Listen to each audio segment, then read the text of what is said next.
አይልሽ ኪንጎ አይደለም ሊሰርቅሽ ይቅርና ቢወድቅብሽ ራሱ አንስቶ ነው እሺ የሚሰጥሽ።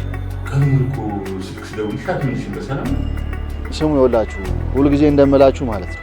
ቤዛ ይሄን ነገር በጭራሽ ማወቅ የለባትም። በእኔ በኩል ስጋት አይግባሽ ነው። ዝም በል ምላሳ። ኧረ በቃ ነገሩ አለፈ አይደል እንዴ? ወሬ ቀይሩ። ምንድነው? እርግጠኛ ነህ እህት ነች? አዎ እህቴ ነች። እውነቱን ነው ከተባለ ማለት ነው። ጸብና የሚፈልጉ ጥላይ ነው ማለት ነው።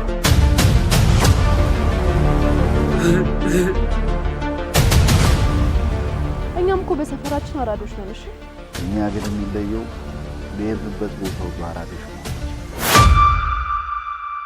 ኪንጎ ስንት መጣ? ከዛስ የጭልፊት መሳቂያ መሳለቅ ያለው? ኧረ ተው ጭልፊት ግን ተው። እዚህ እንዳላንደፋደፈሽ አጤት ያለሽ ብላ ነው እንደዚህ የምትሳፈጠው።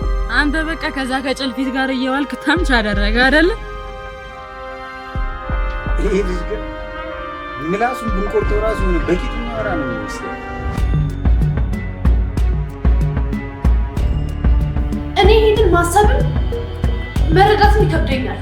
ከነገ ሰዓት እነግራችኋለሁ እያልኩ አጋጣሚ ነገር ተፈጠረ። ወይ ጉድ! ምን እያልሽ ነው ልጅ?